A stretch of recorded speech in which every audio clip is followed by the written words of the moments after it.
pues con Efesios. Efesios, vemos la primera vez los Efesios en el capítulo 19 de Hechos. Pudimos ver ahí ese contexto un poco.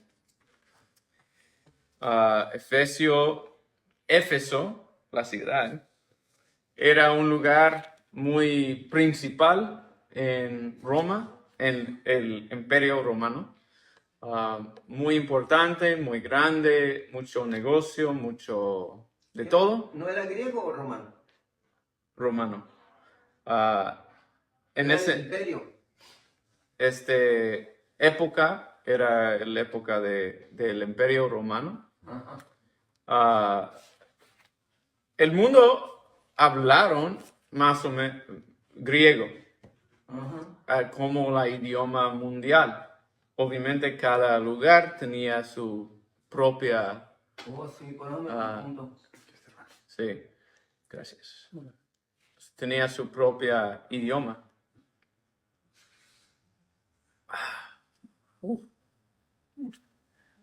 Me satisfecha. Mucha.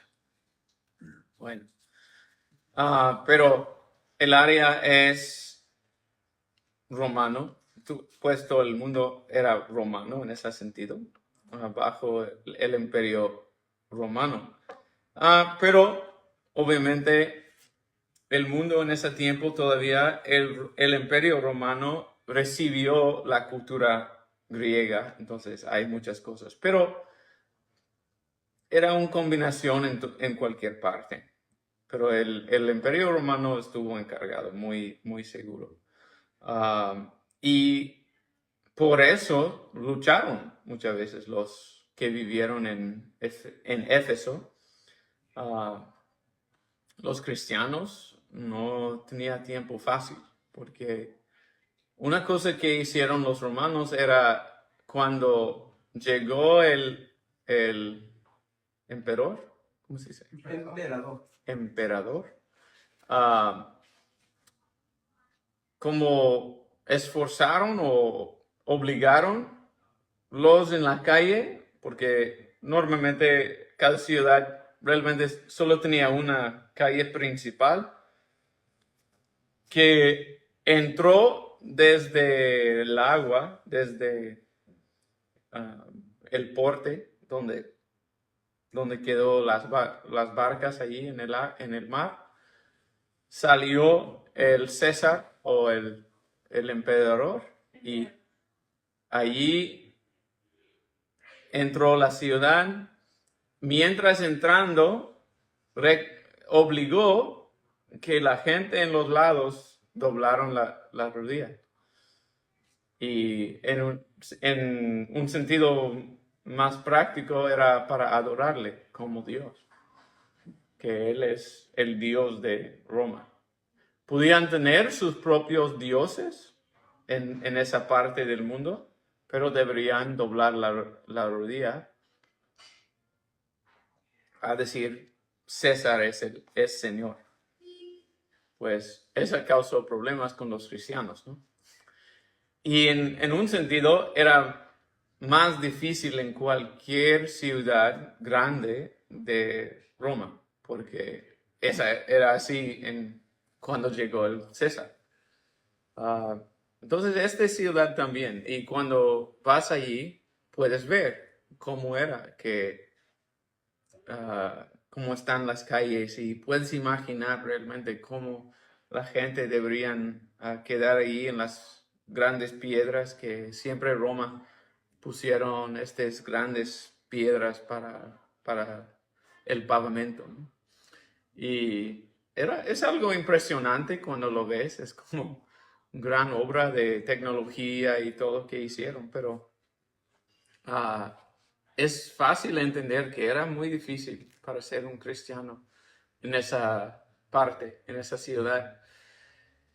Y cuando vemos lo que pasa ahí, es algo importante. Podemos conectar los puntos, ¿no? En esto es que realmente la gente necesitaba un movimiento fuerte. a mostrar quién es Dios realmente. Y pues vemos Éfeso aquí en Hechos para la primera vez realmente, empezando en Hechos 18, verso 24. Dice, llegó, hablando de Pablo, entonces a Éfeso, no, pues nos dice, lo siento. Llegó entonces a Éfeso un judío que se llamaba Apolos, lo siento. Estoy hablando de la siguiente parte. Natural de Alejandría, hombre elocuente y que era poderoso en las escrituras. Este había sido instruido en el camino del Señor y siendo ferviente de espíritu, hablaba y enseñaba con exactitud con las cosas referentes a Jesús, aunque solo conocía el bautismo de Juan. Él comenzó a hablar abiertamente en la sinagoga, pero cuando Priscila y Aquila lo oyeron, lo llevaron aparte y le explicaron con mayor exactitud el camino de Dios. Cuando Apolos quiso pasar a Acaya, los hermanos lo animaron y escribieron a los discípulos que lo recibieran. Cuando llegó, ayudó mucho a los que por la gracia habían creído, porque refutaba vigorosamente en público a los judíos, demostrando por las escrituras que Jesús era el Cristo. Ahora voy a brincar hasta pues seguir en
...19. Lo siento. Verso 1.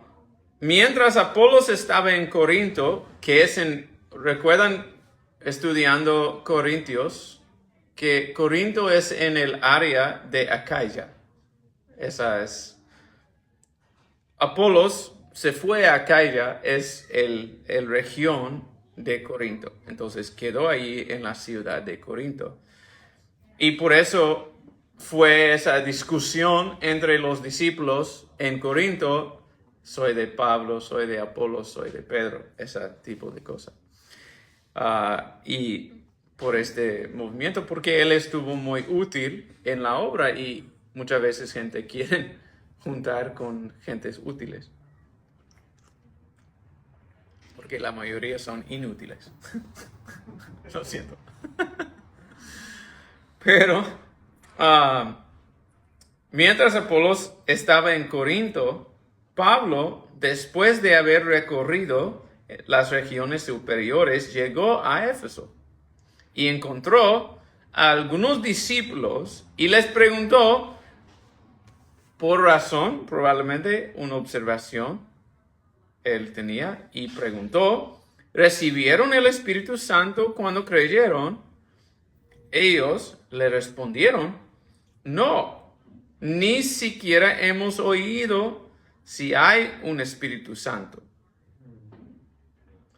Y ahí era más o menos donde pudimos ver que su enseñanza que corrigió Priscila y Aquila estuvo un poco afuera, ¿no? Parece habido aprendido el camino más exacto, se fue a Corinto a empezar otra vez una nueva obra.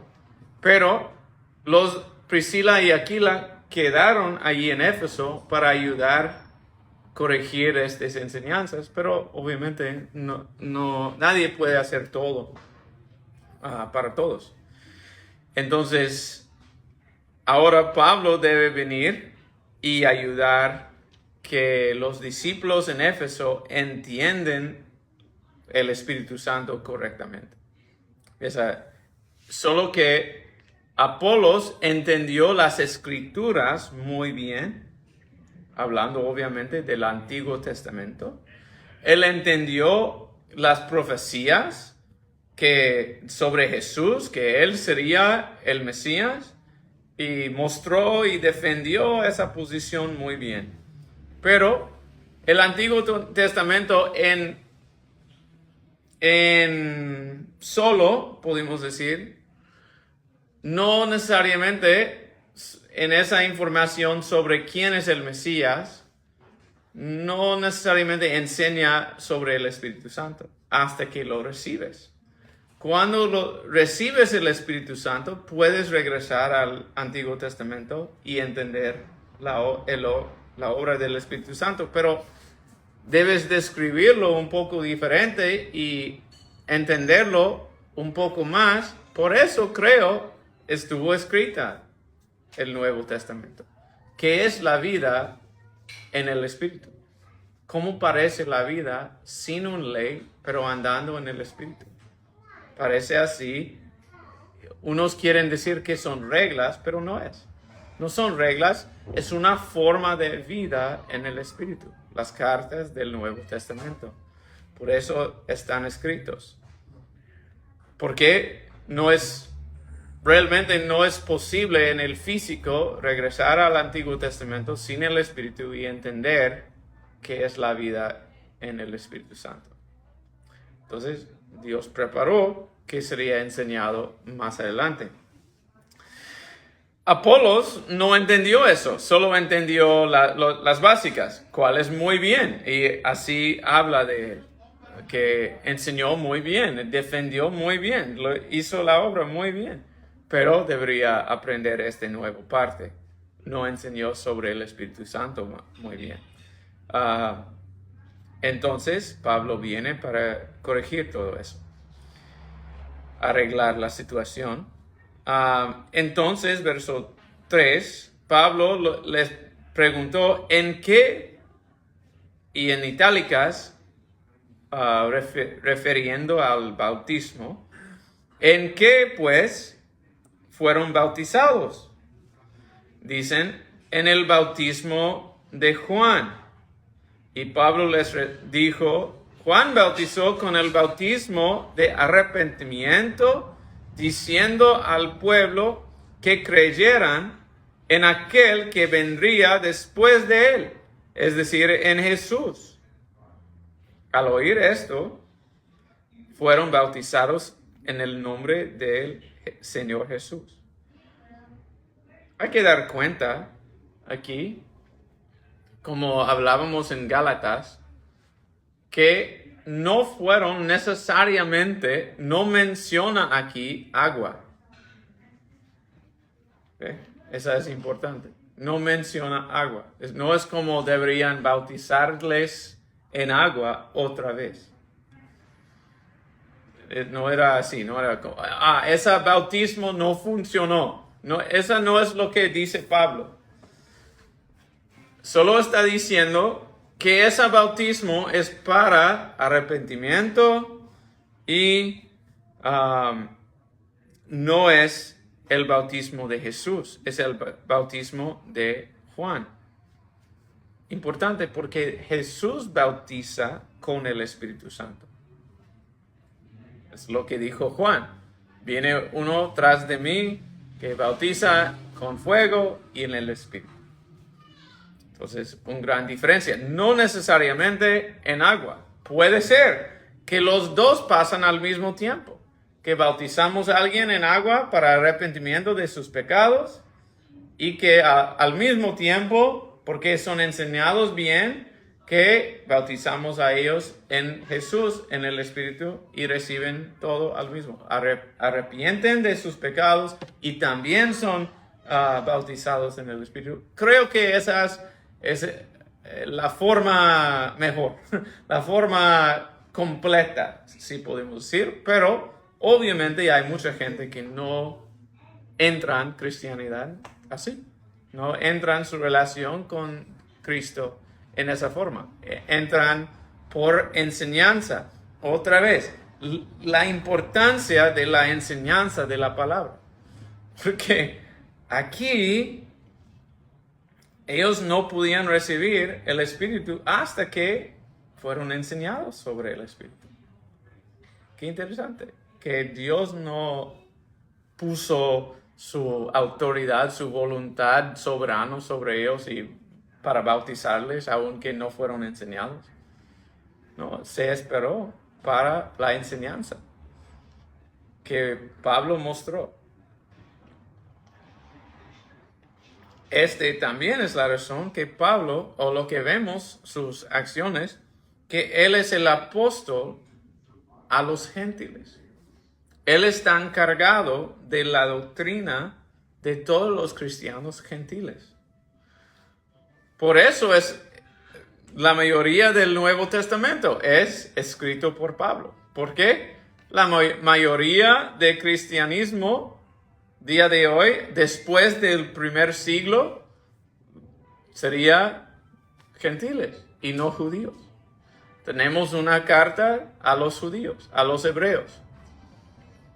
Pero la mayoría es, en un sentido, a los gentiles.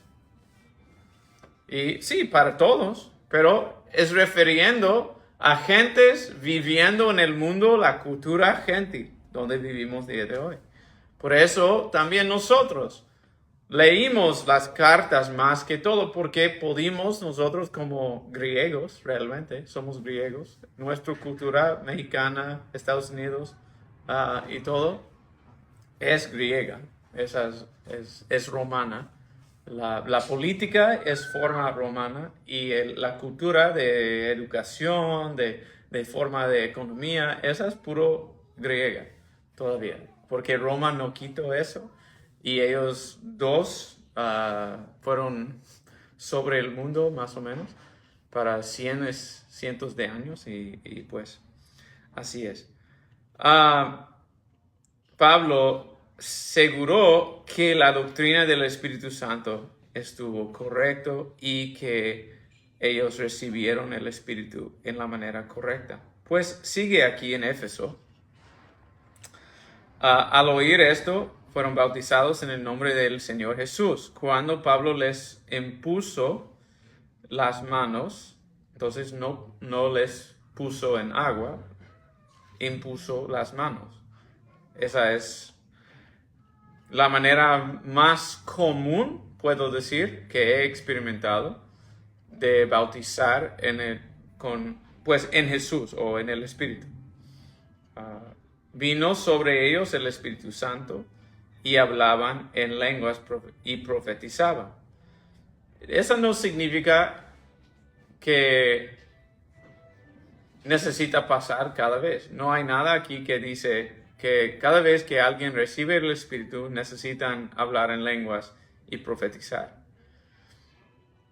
3 veces en Hechos pasa, pero no nos dice que todos los cristianos en Éfeso fueron bautizados así y que todos recibieron el Espíritu en esta manera y que todos hablaban en lenguas y que todos profetizaban.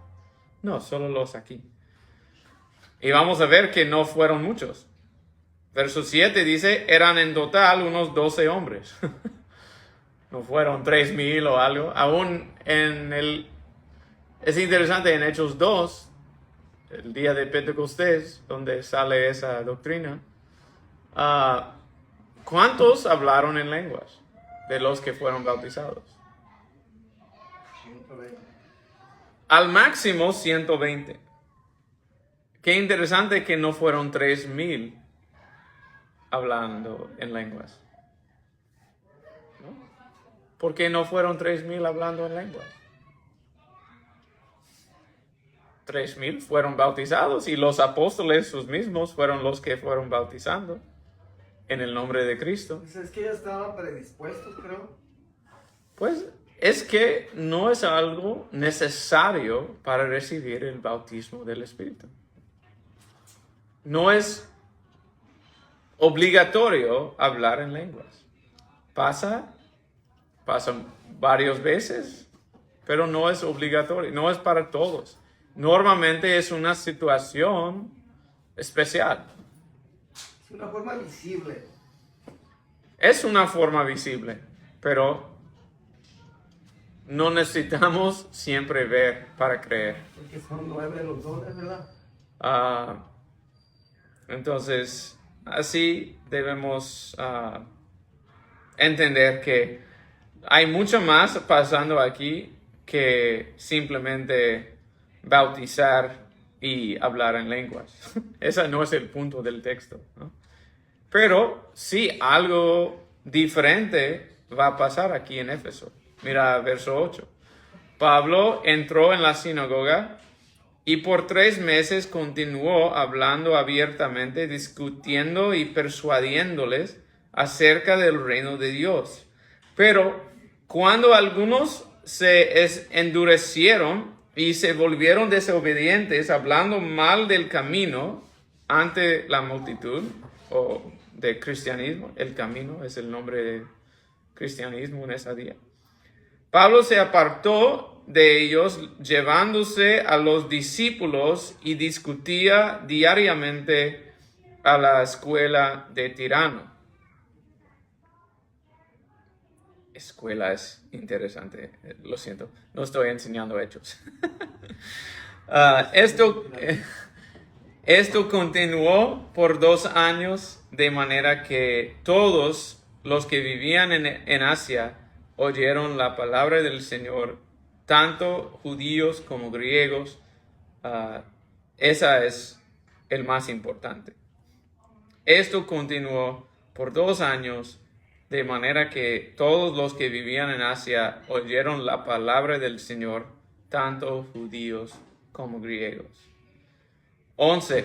Dios hacía milagros extraordinarios por mano de Pablo, de tal manera que incluso llevaban pañuelos o delantales de su cuerpo a los enfermos, y las enfermedades los dejaban y los malos espíritus se iban de ellos.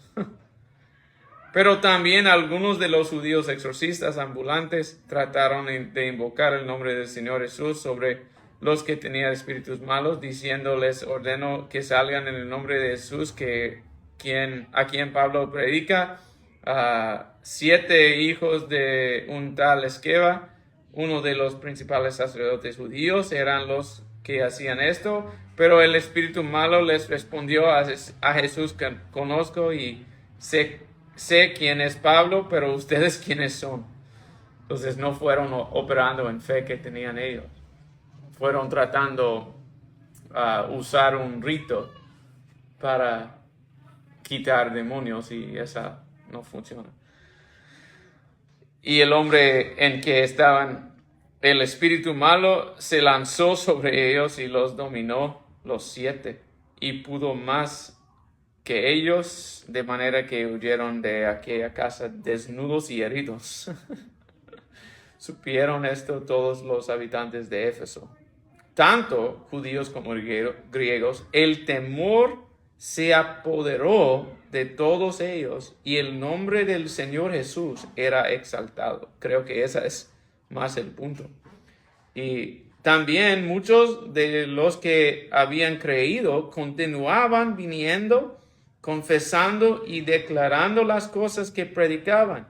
Muchos de los que practicaban la magia, juntando sus libros, los quemaban a la vista de todos. calcularon su precio y hallaron que llegaba a 50 miles monedas, 50,000 monedas de plata. Así crecía poderosamente y prevalecía la palabra del Señor. Ese es el punto. Los milagros no son el punto. El punto es que prevalecía la palabra del Señor. Que todos en esa área. Pero en medio, mira, cuando prevalece la palabra del Señor, cosas interesantes pasan. Porque creemos y confesamos la verdad contra las mentiras. Y el diablo no le gusta. Y los que quieren ser sanos, los que quieren ser libres de las mentiras, pues lo reciben y milagros sí pasan. Pero ese no es el punto. No es que, queremos hablar en lenguas. Pues, ¿qué importa hablar en lenguas? Nadie puede entender la verdad, ¿no? Hablar en lenguas sería mejor o un buen don si necesitas traducir mucho. Si estás traduciendo a gentes que no entienden, sería bien tener ese don de lenguas. Pero aparte de eso. Ahora tenemos ese contexto para la carta de Efesios, para que pudimos poner las cosas en acuerdo o en orden con el contexto físico de su situación allí en Éfeso. Entonces, verso 1 de Efesios. Pablo, apóstol de Cristo Jesús, por la voluntad de Dios, a los santos que están en Éfeso y que son fieles en Cristo Jesús. Gracia y paz a ustedes de parte de Dios nuestro Padre y del Señor Jesucristo. Pues, amén. Siempre es gracia y paz, ¿sí? De Dios nuestro Padre y del Señor Jesucristo. Son dos diferentes personas. Pues en un sentido hablamos así. Porque podemos conocer a Jesucristo, pero obviamente el Padre está encargado de ¿cómo se dice? The Godhead, la deidad, no, algo así. Sí. Divinidad, de la Trinidad, más o menos. El Padre es como el alma de la Trinidad de Dios. Que tenemos nuestra personalidad, nuestro alma, que es quien somos. Esa es, en un sentido, lo que nos controla, es nuestro alma. El Padre es esto, es Dios, es persona, como nuestro alma es persona, es nosotros, es un parte de nosotros. Completo nosotros. No, yo soy mi alma. Pero también yo soy mi cuerpo. No puedes dividirlos. Aun cuando muero, voy a tener otro cuerpo. Eso es lo que promete Dios. Entonces, nunca voy a tener solo alma, solo espíritu. No voy a ser separado. Somos hechos en la semejanza y imagen de Dios. Entonces, así. Los testigos de Jehová quieren apuntar a este verso siempre y decir, mira, son dos diferentes personas. No. Simplemente diciendo también por medio de el Señor Jesucristo. Jesucristo es el que siempre, de día de hoy hasta la eternidad, el que pudimos ver de Dios. Es su cuerpo. Jesucristo es el cuerpo de Dios. Es lo que podemos tocar. Entonces, de nuestro Padre y del Señor Jesucristo, quien vino al mundo. Porque Dios debería venir en alguna manera. ¿Qué manera? En Jesucristo. Entonces vamos a conocer a Dios siempre por Jesucristo. Solo por Jesucristo realmente. Vamos a conocer al Padre. Verso 3. Bendito sea el Dios y Padre de nuestro Señor Jesucristo, que nos ha bendecido con toda bendición espiritual en los lugares celestiales o en los celestiales en Cristo. Así que hemos recibido toda bendición espiritual, toda bendición. Y si la vida espiritual es lo que necesitamos, es lo que es más importante, hemos recibido todo. Ya tenemos todo. No necesitamos pedir a Dios para más. Quiero más de ti. Cuidamos en eso. Más, la canción más de ti, menos de mí, ¿no? Puede ser que muchos saben esa canción. Es bíblico en un sentido diferente. Viene de Juan el Bautista, quien dijo: quiero que Jesús sea glorificado y yo menos. Más de Él, menos de mí. Es decir, quiero que se glorifican a Cristo y no glorifican a mí. Está bien si no me dan atención. Ese es el sentido.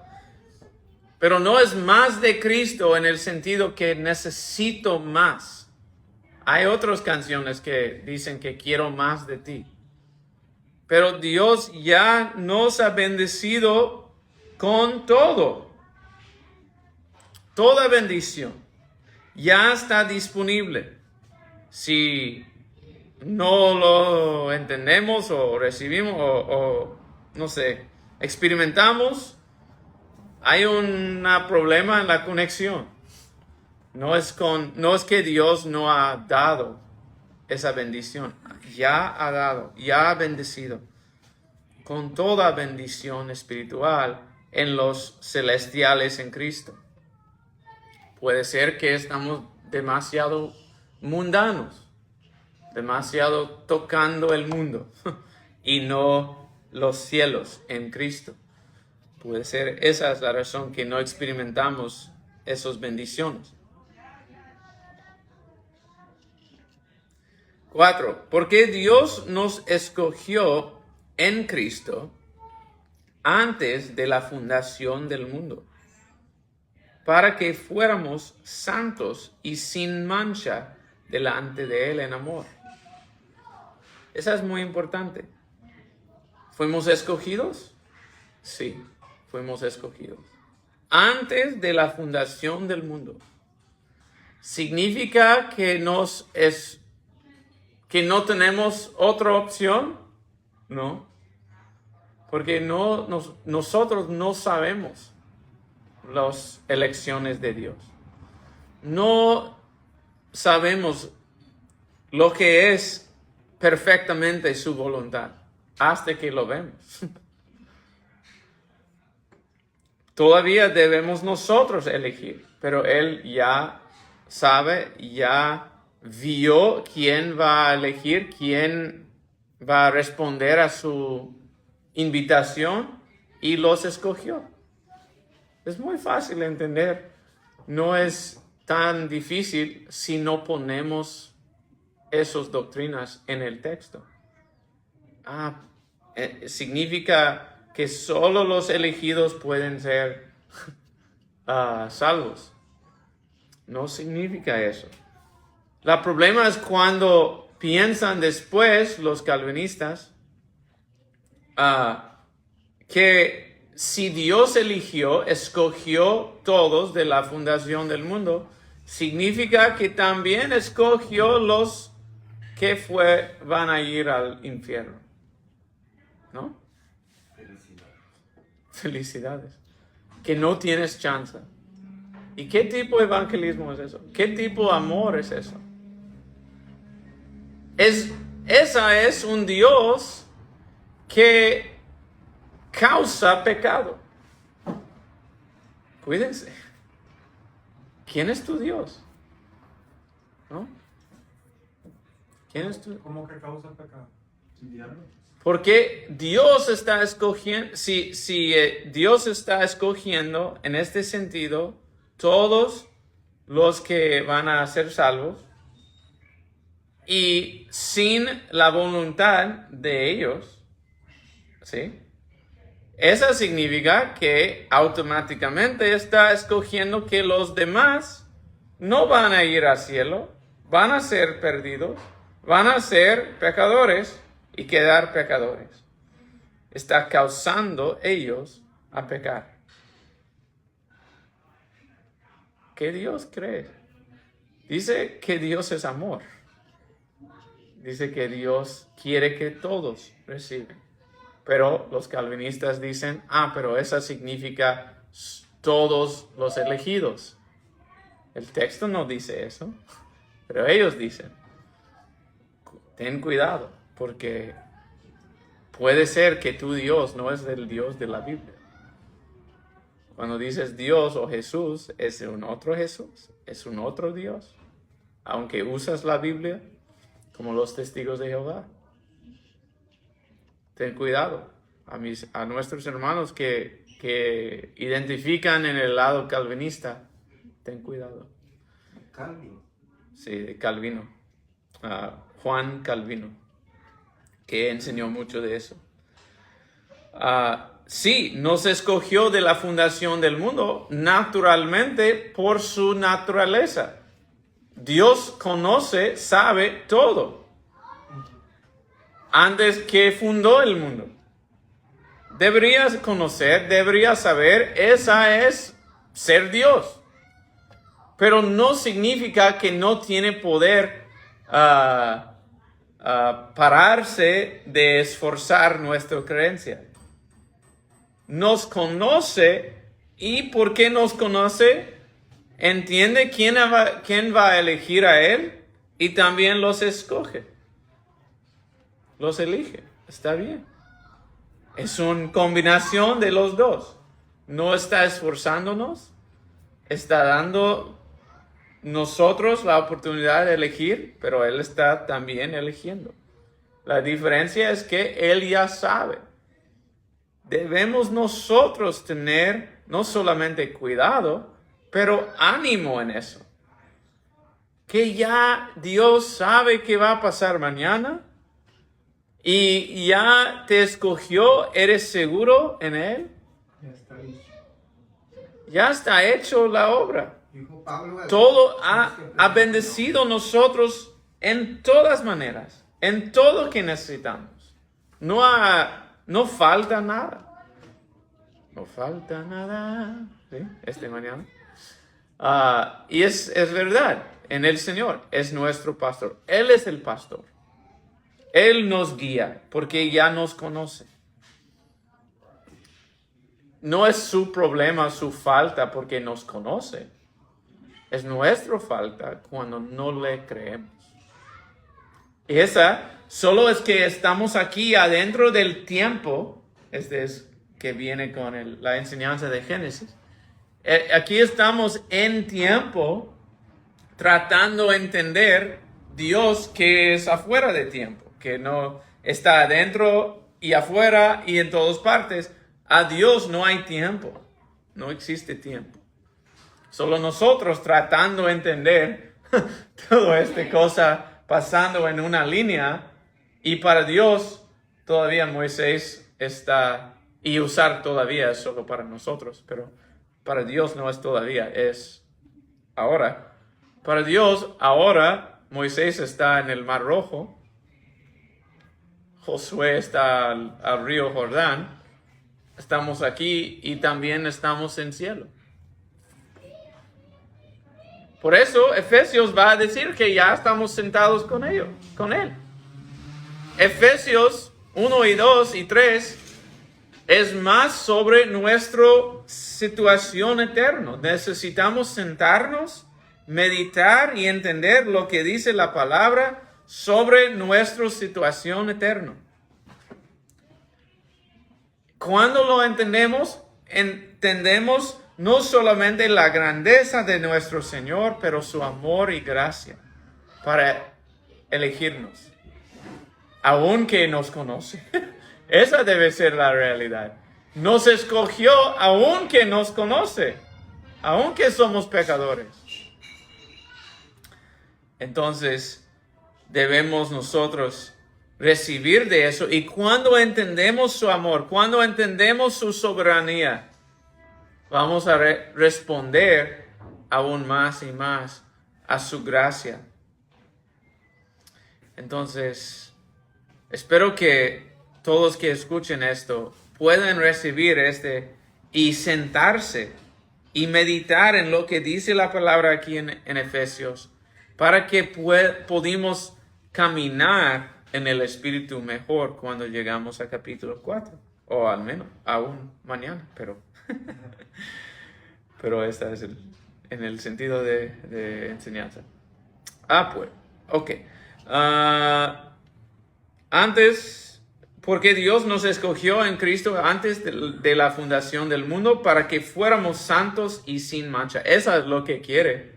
Hay que dar cuenta más del propósito de escogernos que en cuándo nos escogió. ¿Qué es el propósito? Que seamos santos y sin mancha.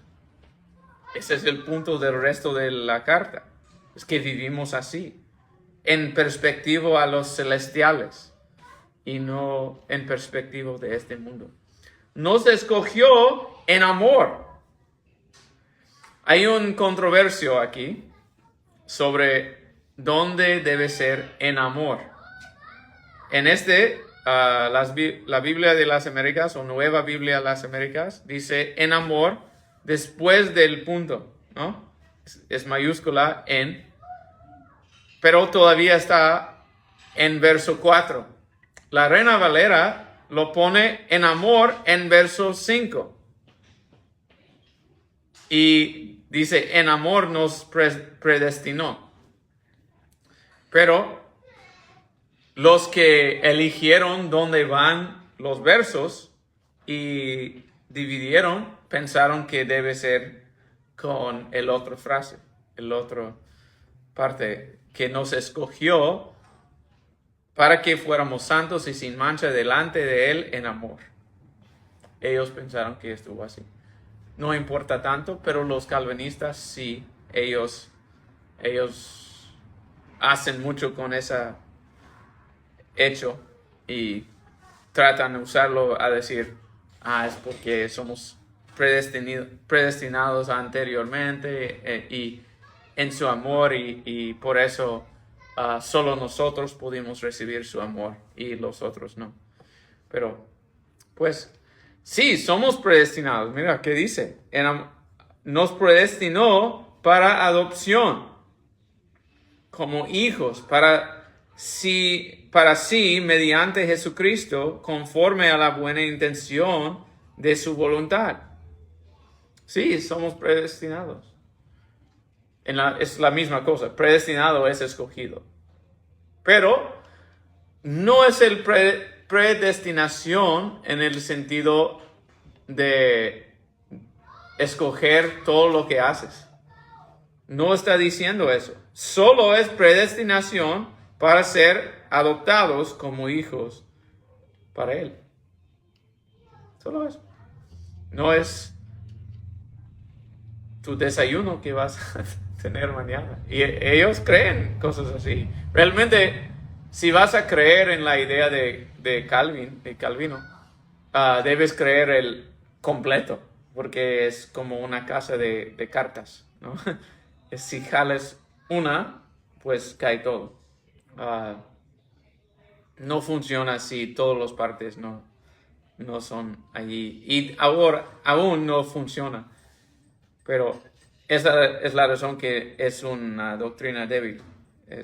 No tiene todas las partes fuertes.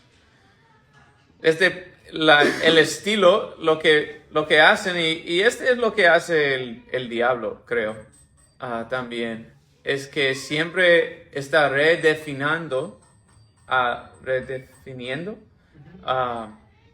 las palabras. Sí, predestinación, pero en esta manera. Sí, creemos, como los calvinistas hablan de depravidad total, Depravación. depravación total. Sí, creo en eso. Hombres son muy malos, ¿no? Pero no en la forma que definen ellos, que no pudimos hacer nada para elegir, para nosotros elegir a Él. No, si esa era verdad, ¿por qué Dios está mandando a elegirle, a seguirlo? Porque habría sido el propósito de que Cristo viniera primero que nada. Sí. No habría tenido sentido. Sí. ¿Por qué nos da la responsabilidad elegirlo si no pudimos? Sería un problema, ¿no? Aún Moisés dice, eliges entre vida y muerte. ¿Cuál vas a elegir? ¿Cómo va a decirlo si no pudimos elegir? Debe decir, si Dios está escribiendo eso, debe decir, esperan que Dios te elige a tener vida. Pero no dice eso, dice, tú eliges vida o muerte.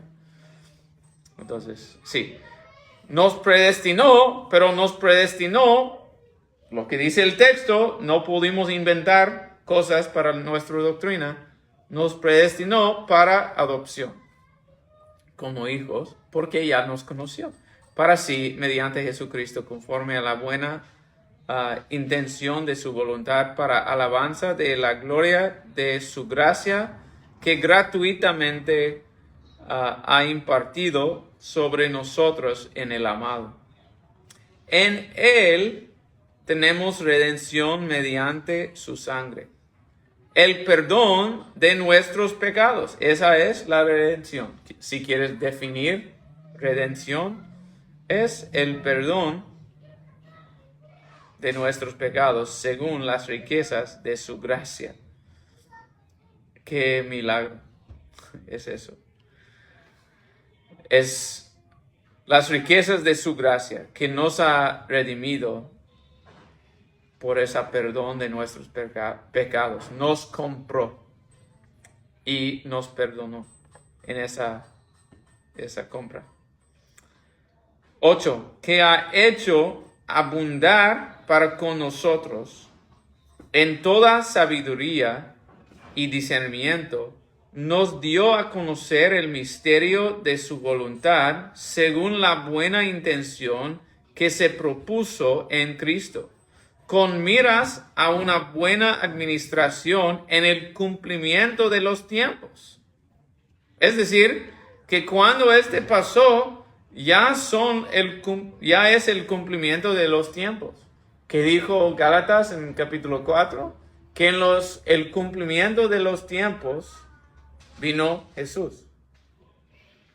Bajo la ley, nacido por virgen y todo. Como dice y como predicó realmente Apolos en Éfeso. Eso es lo que entendió Apolos ahí cuando predicó. Que en el cumplimiento de los tiempos vino el Mesías, vino Cristo. Esta administración es la administración que es un poco diferente. Dios está administrando su espíritu un poco diferente. Está derramando su espíritu para todos, en vez de solo los que llegan al templo o que buscan en tal manera. La administración de los últimos tiempos o en el cumplimiento de los tiempos es un poco diferente que todos pueden recibir. Es decir, aquí en verso 10, de reunir todas las cosas en Cristo, tanto las que están en los cielos como las que están en la tierra. Esas que Dios puede vivir con hombre. Y está empezando esa administración. Por eso está derramando su espíritu, para que pudimos prepararnos para vivir con Él en la tierra, juntos, las cosas celestiales y las cosas en la tierra. Debemos ser preparados para eso. No pudimos tener la presencia de Dios aquí con nosotros si no estamos preparados. hay que prepararnos. Por eso está diciendo, más o menos, prepararse. También, verso 11, en él hemos obtenido herencia, habiendo sido predestinados según el propósito de aquel que obra todas las cosas conforme al consejo de su voluntad, a fin de que nosotros, que fuimos los primeros en esperar en Cristo, seamos para alabanza de su gloria. En él también ustedes, después de escuchar el mensaje de la verdad, el evangelio de su salvación, y habiendo creído, fueron sellados en él con el Espíritu Santo de la promesa que nos es dado como garantía de nuestra herencia, con miras a la redención de la posesión adquirida. La posesión, voy a quitar adquirida de Dios porque están itálicas, para alabanza de su gloria. Sí, y este es nuestro enfoque. Las cosas celestiales, nuestra herencia que viene, que recibimos por el Espíritu, y el propósito del Espíritu viviendo con nosotros es la promesa que viene pronto, esta administración de la presencia de Dios para venir, preparar el mundo para recibir Dios su mismo. Vamos a vivir con Él. Esta es nuestra esperanza, hermanos. Nuestra herencia que tenemos en Cristo. Por esta razón también yo, habiendo oído de la fe en el Señor Jesús que hay entre ustedes y de su amor por todos los santos, no ceso dar gracias por ustedes. ¿Por qué razón? Por la razón que recibimos el Espíritu como garantía de nuestra herencia. Y porque Dios ha escogido a nosotros a vivir como hijos de Él, porque también hemos tenido nuestros ojos abiertos para recibirle. Mira otra vez en verso 12, a fin de que nosotros que fuimos los primeros en esperar en Cristo, seamos alabanza de su gloria.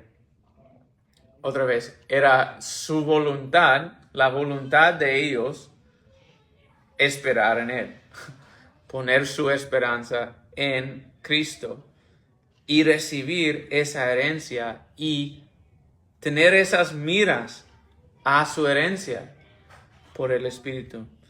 Por esta razón también yo, habiendo oído de la fe en el Señor Jesús que hay entre ustedes y de su amor por todos los santos, no ceso de dar gracias por ustedes, mencionándolos en mis oraciones. Pido que el Dios de nuestro Señor Jesucristo, el Padre de gloria, les dé espíritu de sabiduría y de revelación en un mejor conocimiento de Él. Esta es lo que necesitamos. Un mejor conocimiento de Él. Este debe ser nuestra oración para nuestros hermanos. Si quieres orar mejor, aquí en la palabra tenemos una oración. Perfecto. Mi oración es que los ojos de su corazón les sean iluminados para que sepan cuál es la esperanza de su llamamiento, cuáles son las riquezas de la gloria de su herencia.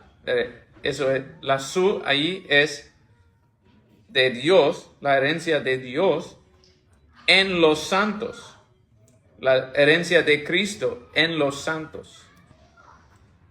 ¿Cuáles son las riquezas de la gloria de su herencia en los santos? Wow. ¿Qué recibe Cristo para su herencia? Un reino con los santos. Eso es lo que recibe. Es que el Salmo 2 dice que va a dar las naciones al Hijo. los santos son su herencia. Él no quiere el material. 19. ¿Y cuál es la extraordinaria grandeza de su poder para con nosotros, los que creemos, conforme a la eficacia de la fuerza de su poder? Ese poder obró en Cristo cuando lo resucitó de entre los muertos y los sentó a su diestra en los celestiales, muy por encima de todo principado, autoridad, poder, dominio y todo nombre que se nombra, no solo en este siglo, sino también en el venidero. Mira, la batalla no es física. Él sentó muy por encima de todo principado. Estas palabras son categorías angélicas, más o menos. Son órdenes de los ángeles o demonios, puede ser también. Cristo ya está puesto y el poder que recibimos, ¿cuál poder es? El poder que nos da cuando creemos en Él, conforme a la eficacia de la fuerza de su poder, que obró en Cristo cuando lo resucitó. Esa misma poder. ¿Cómo ponemos en acción eso? Por su palabra, por su espíritu. Enfocar en eso. Enfocar nuestra mente, nuestro corazón en los celestiales, no en este mundo. Y todo lo sometió bajo sus pies, como dice Salmo 2 también. Bajo sus pies, y a él lo dio por cabeza sobre todas las cosas a la iglesia, la cual es su cuerpo, la plenitud de aquel que lo llena todo en todo. Así. Él está preparando esta situación donde su pueblo pueden recibirlo. Porque Él es todo, pero está preparando que recibimos a Él como todo, y que cuando viene, como dice Apocalipsis, su luz va a ser todo. No vamos a tener un sol, porque vamos a tener Cristo. Solo Él necesitamos. La iglesia es su cuerpo. La iglesia es lo que ve el mundo aquí. Es el testimonio, son las manos, son los pies de Cristo. Es como ven Cristo. Por eso también entender lo que hemos recibido. Tenemos esa misma poder. También estamos sentados, seguimos. Porque quiero llegar al menos a verso 6. Y Él les dio vida a ustedes, pero mira que en itálicas es les dio vida. Están implicando eso porque ese dicho es en verso 5, en el contexto. Pero ¿por qué muchos no dan cuenta del contexto? Pusieron esa en verso 1 para que cuando lo leen entienden, es sobre cuando nos dio vida. Pero realmente es, y a ustedes que estaban muertos en sus delitos y pecados, en los cuales anduvieron en otro tiempo según la corriente de este mundo, conforme al príncipe de la potestad del aire, el espíritu que ahora opera en los hijos de desobediencia.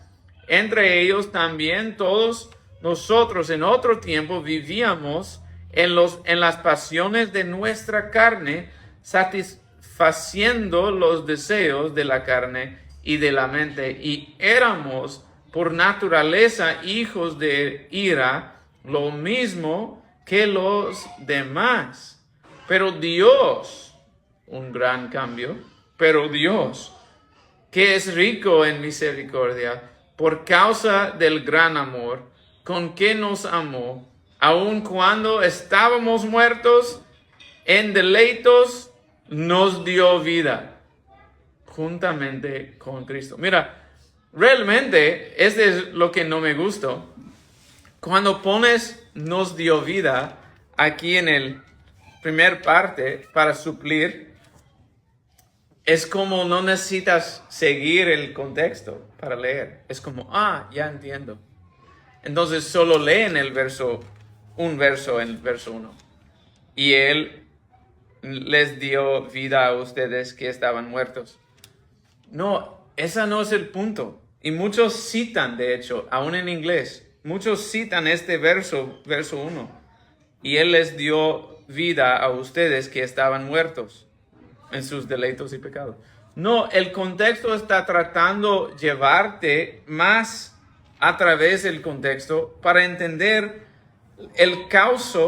la causa y la situación del mundo y dónde estamos, y que nos redimió de ese mundo en su gracia. Es llegar más fuerte al punto de la gracia de Dios. ¿Qué tan poderoso es la gracia? Leemos otra vez. Y a ustedes que estaban muertos en sus deleitos y pecados, en los cuales anduvieron en otro tiempo según la corriente de este mundo, conforme al príncipe de la potestad del aire, el espíritu que ahora opera en los hijos de desobediencia. Entre ellos también todos nosotros en otro tiempo vivíamos en las pasiones de nuestra carne, satisfaciendo los deseos de la carne y de la mente, y éramos por naturaleza hijos de ira, lo mismo que los demás, pero Dios, que es rico en misericordia, por causa del gran amor con que juntamente con Cristo, con que nos amó, aun cuando estábamos muertos en deleitos, nos dio vida juntamente con Cristo. Por gracia ustedes han sido salvados. Ese es su punto. Mira que era porque estaban bajo el espíritu, la potestad del aire, bajo el espíritu que ahora opera en los hijos de desobediencia, bajo todo eso, bajo los problemas de la naturaleza que tenemos. Pero Dios, rico en misericordia, les salvó por gracia.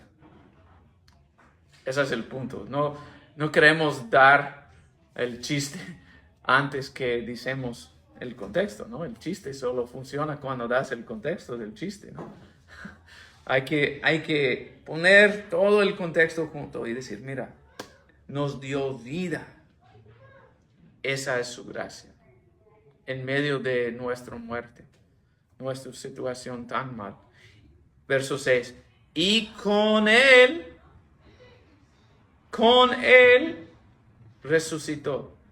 nos resucitó. Y con Él nos sentó en los celestiales en Cristo Jesús. Con Él nos sentó. ¿En qué tenso es eso? En el pasado. Nos sentó, nos resucitó. Ya estamos vivos en el cielo. Por eso dijo, Él está sentado muy de encima de los potestades, autoridades y todo en el mundo. Muy de encima. Y en su gracia, redimiéndonos de tan mal situación, nos dio su gracia y nos sentó, resucitó con Él en los celestiales, en Cristo, hay que poner tu atención a su herencia, a esa que tenemos, a fin de poder mostrar en los siglos venideros las sobreabundantes riquezas de su gracia y por su bondad para con nosotros en Cristo Jesús. Porque por gracia ustedes han sido salvados por medio de la fe, y esto no procede de ustedes, sino que es don de Dios, no por obras, para que nadie se gloríe, porque somos hechura suya, creados en Cristo Jesús, para buenas obras, las cuales Dios preparó de antemano para que anduviéramos en ellas. Hay que sentarnos, meditar en todo que Dios ha preparado para tu vida, pero enfocar en Dios, no en tu vida. Ese es el problema con muchas de las canciones modernas que tenemos día de hoy, enfocando en nosotros, en el yo de lo que Dios ha preparado, en vez de Dios quien ha preparado cosas para nosotros, porque es su carácter, es su soberanía, es su bondad, es su gracia, es solo de Él que Él ha preparado. En el capítulo 1 dice 3 veces para la alabanza de su gloria. Sí, para la alabanza de su gloria. De su gloria. Sí, eso es nuestro propósito. Es alabar, ser preparado, glorificar a su nombre. Sí. Amén.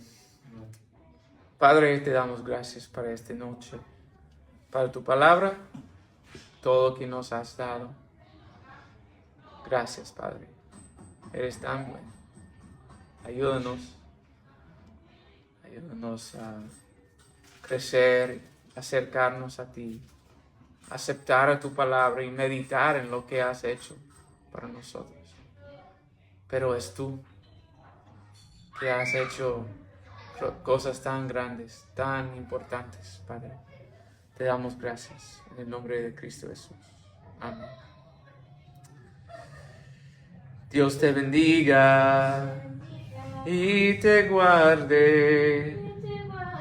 Sobre ti haga que brille su faz. Tenga gracia sobre ti. Tenga gracia sobre ti. Jehová alce su rostro sobre ti y te llene de paz.